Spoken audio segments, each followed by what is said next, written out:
मैं Rahul Verma, founder of current tube.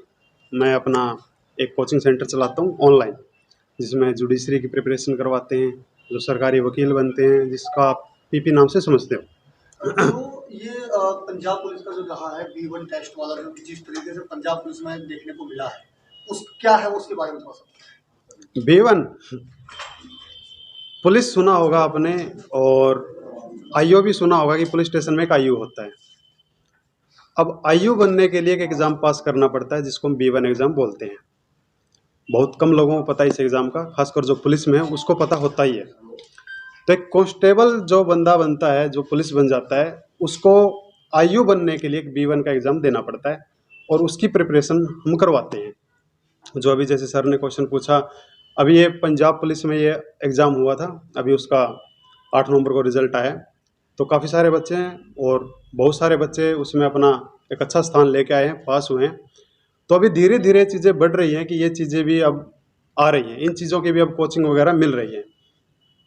कितना जरूरी है ये B1 का जो एग्जाम है पुलिस कर्मियों के लिए, कितना जरूरी एग्जाम है?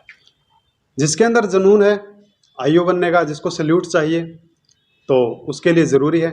बहुत सारे ऐसे भी हैं जो अपनी पूरी ज़िंदगी निकाल देते हैं, कांस्टेबल ही रहते हैं, और हद से हद एक हेड कांस्टेबल से अपना रिटायरमेंट ले लेते हैं। लेकिन जिसके अंदर जुनून है आईओ बनने का, केस सोल्व करने का, टीवी में देखते होंगे, सीआईडी वगैरह देखते हैं, और जुनून आता है कि हम भी पुलिस में लगेंगे, ऐसे ऐसे केस सोल्व करेंगे। लेकिन वो केस सोल्व ऐसे नहीं होते हैं जैसे हम टीवी में देखते हैं। उसके लिए पहले एक आईयू बनना पड़ता है, और आईयू के लिए एक B1 का पास हमको, B1 का जो एग्ज़ाम है वो हमको पास करना पड़ता है। सर, B1 एग्जाम की ड्यूरेशन की बात करें तो कितने टाइम का ये कोर्स है और किस तरीके से आप जो है इस कोर्स को कर रहे हैं? B1 इंडिया के अंदर हर स्टेट के अंदर होता है, और तकरीबन हर साल में एक बार एग्ज़ाम होता है। लेकिन इसकी प्रिपरेशन जो है वो अच्छी खासी होती है, तो 3 से 4 महीने का इसमें टाइम लग जाता है। जो बच्चा एक जज बनने का सपना रखता है, जो एक अपना पब्लिक प्रोसिक्यूटर बनने का सपना रखता है, आपने सरकारी वकील सुना होगा, जो B1 करने के बाद अपना एक आईओ बनने का सपना रखता है, तो मैं जो अपना कोचिंग प्रोवाइड करवाता हूँ वो टोटली ऑनलाइन ही करवाता हूँ। क्योंकि ये जो लोग हैं ना, ये जो सपने ये छोटे नहीं हैं। अब कोई पुलिस वाला है, वो अपनी ड्यूटी भी करे और कोचिंग भी ले, इतना टाइम नहीं मिल पाता है। तो उसके लिए हमने पूरा क्या किया है, इसको एक ऑनलाइन प्लेटफॉर्म में तैयार किया, ताकि किसी को किसी स्पेशल एक जगह पे ना जाना पड़े। अब वहाँ पे जाएगा, छुट्टी लेना पड़ेगा, टाइम लगाएगा, तो वो चीज़ें ना हो, इसलिए अपना घर बैठे, अगर उसकी ड्यूटी रात के 9 बजे ख़त्म होती है, 11 बजे, रात के 1 बजे, 2 बजे, 3 बजे, कभी भी क्लास ले। इसी कदर जैसे जो बच्चा जुडिशरी की तैयारी करता है, काफ़ी पढ़ना पड़ता है, तो वो चीज़ पहले होती थी, और ये चीज़ हमने फेस भी की है, और बच्चों ने हमको ये चीज़ बताई भी है कि 1 से 2 घंटा तो आने जाने में लग जाता है। तो आज के टाइम में जो सबसे ज़रूरी चीज़ है वो है टाइम। तो टाइम को बचाने के लिए ये एक शॉर्ट तरीका हमने अपनाया। तो क्या सर ऑनलाइन क्लासेस के कोई पर्टिकुलर टाइमिंग के बैचेस बने हुए हैं, या फिर आपके द्वारा जो है क्लास अपलोड कर दी जाती है यूट्यूब पर, और फिर उसके माध्यम से जो सीखने वाले हैं वो सीख सकते हैं? क्लासेस जो हैं वो अपलोड भी हैं, और वो लाइव भी चलती हैं। मेरे से बच्चा लाइव भी पढ़ता है, लाइव भी जुड़ता है, पर ऐसा भी है कि उसको अभी टाइम नहीं मिल पा रहा, तो बाद में भी फिर वो जुड़ सकता है, देख सकता है। अभी तक में कितने स्टूडेंट आपके ऑनलाइन क्लास ले रहे हैं? तकरीबन 1.5 लाख बच्चा अभी मेरे पास पढ़ रहा है, और इंडिया में हर जगह से है। बोले तो जम्मू कश्मीर से भी है, और साउथ से भी है, ईस्ट से भी है, अपना वेस्ट से भी है। आपने एक चीज जरूर कही सर कि हर पुलिसकर्मी के पास इतना टाइम नहीं होता कि वो किसी भी वक्त या दिन में जॉब करते हुए क्लास ले सके। ये रात को कितने बजे तक आप क्लासेस देते हैं? और अगर किसी की कोई क्वेरी होती है, किसी भी सवाल को लेकर, अनुमान सीखने के लिए हर किसी में क्रेज देखा जाता है, तो उसको कैसे रिजॉल्व किया जाता है? क्लासेस जो है वो जैसे बोलते हैं कि 24x7 है, कभी भी बच्चा ले सकता है। लेकिन जो अब डाउट भी आएगा, पढ़ने वाला बच्चा तो डाउट भी आएगा, तो उसके लिए सुबह 8 से लेके शाम के 8 बजे तक वो कभी भी अपना वो टाइम निकाल ले, 10 मिनट, 5 मिनट, 15 मिनट, 20 मिनट, उस बीच में फिर उसके डाउट हम क्लियर करवा देते हैं। किस तरीके से जैसे अभी आपने पंजाब पुलिस की बात करें, दिल्ली हो या फिर और अलग अलग स्टेट हो, किस तरीके से आप अपने आप को उन पुलिस जवान तक पहुंच रहे हैं जिनको इस एग्जाम की जरूरत है? आपकी मेहरबानी से, आपकी मेहरबानी है।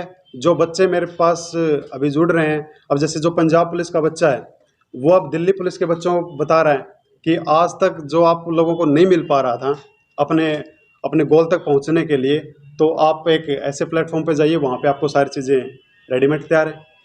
अभी मेरा जो लास्ट जो मेरा बैच था वो था पंजाब पुलिस के साथ में, उसमें 474 सीट थी, तो उनमें से तकरीबन 60% बच्चा जो है उसमें मेरे बच्चों की भागीदारी रही है।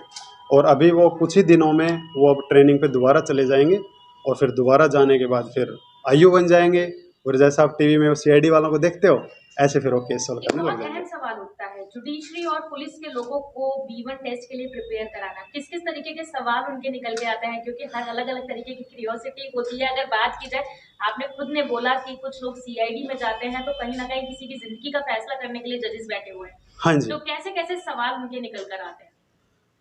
सवाल बस वही जो एक आम नागरिक के होते हैं। जो पहली बार जो बच्चा मेरे पास में आता है वो यही पूछता है कि सर ये धारा कैसे लगती है, और ये धारा कब लगती है, और ये धारा कब नहीं लग सकती है।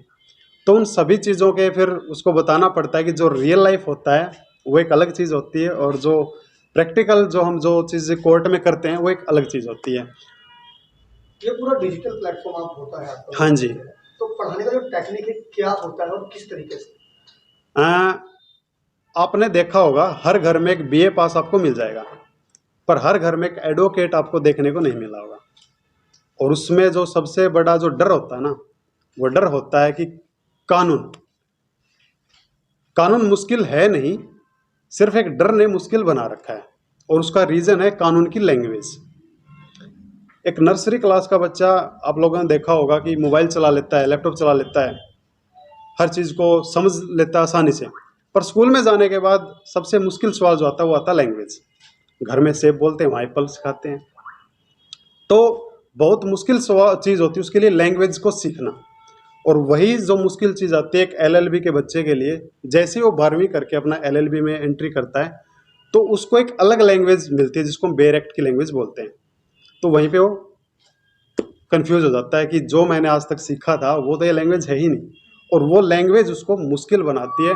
तो मैंने सिर्फ एक कोशिश की है उस लैंग्वेज को आसान बनाने की, इस कदर कि मेरे सामने एक नर्सरी क्लास का एक बच्चा मेरे सामने बैठ के पढ़ रहा है, और उस चीज़ से बच्चे खुश हैं, और रिजल्ट दिख रहा है, और जो अपना सुजेशन दे रहे हैं मेरे को पता चल रहा है। और एक साल में काफ़ी बच्चे जुड़े हैं, रिजल्ट भी मिला है, और आगे विज़न ये है कि मैं इसको हर उस बच्चे तक लेके जाऊं जो एक जो बड़े बड़े जो कोचिंग सेंटर होते हैं, खासकर जो जुडिशरी का एग्ज़ाम होता है इसकी लाखों में फीस होती है, लेकिन हर बच्चा अगर कोई सपना भी देखता है ना जज बनने का, कोई भी बच्चा हो, तो सबसे मुश्किल चीज़ जो आती है वो आती है पैसा।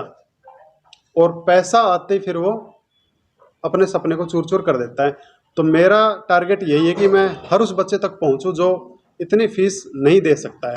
हाँ, ऐसी बात नहीं है कि मैं ही फ्री में करा रहा हूँ, लेकिन मैं सिर्फ इतनी फीस लेता हूँ, अगर बच्चा अपना गोलगप्पे खा रहा है ना, एक दिन में गोलगप्पे, सिर्फ उतनी फीस ले रहा हूँ, और उसको मैं कंप्लीट जुडिशरी की तैयारी करवा देता हूँ। आपके अंदर ये सोच कहाँ से आई कि आपको इस तरीके से ऑनलाइन क्लासेस देनी चाहिए जहाँ से समय भी बचे और सही जगह पर आप कोचिंग भी दे पाएं, एक तरीके से सही व्यक्तियों तक आप पहुँच पाएं? ये जो थिंक आई ये आई उस कोरोना से, जिसको हम सभी झेल चुके हैं। उस कोरोना ने बहुत कुछ सिखाया है हमको, और वहीं से मेरे को भी ये चीज़ का मेरे को आइडिया मिला है कि मैं भी एक टाइम पे स्टूडेंट था, और मेरे सामने जो सबसे बड़ी प्रॉब्लम थी वो थी घर से लेके और मेरा जो एजुकेशन हब जहाँ पे था, जो भी मेरा सेंटर था, वहाँ तक जाने के लिए 1 से 1.5 घंटा जाना आना, आने जाने के खर्चे, और फिर जैसे ही घर आते वो थकावट। तो फिर मेरे माइंड में ये चीज़ आई कि क्यों ना इसको ऑनलाइन कर दें, ताकि टीचर जो है वो अपना नहा धो के बच्चों को पढ़ाए और स्टूडेंट अपना रिजाई में क्लास ले, उसका टाइम ख़राब ना हो। और मैंने आपको जैसे मैं बता भी चुका हूँ, सबसे ज़रूरी जो चीज़ आज के टाइम पे वो है टाइम, उसका टाइम बचे बस। दिल्ली पुलिस के जवानों को जो आप पढ़ा रहे हैं, हाँ जी। ड्यूटी के दौरान वो ये पढ़ाई करते हैं, उनके लिए पढ़ना और आपके लिए पढ़ना कितना चैलेंजफुल होता है ये थोड़ा सा? चैलेंजफुल बस यही होता है कि जब कोई बच्चा पुलिस वाला होता है ना, तो सबसे बड़ी चीज़ जो आती है वो ये आती है कि मैं ऑलरेडी पुलिस हूँ।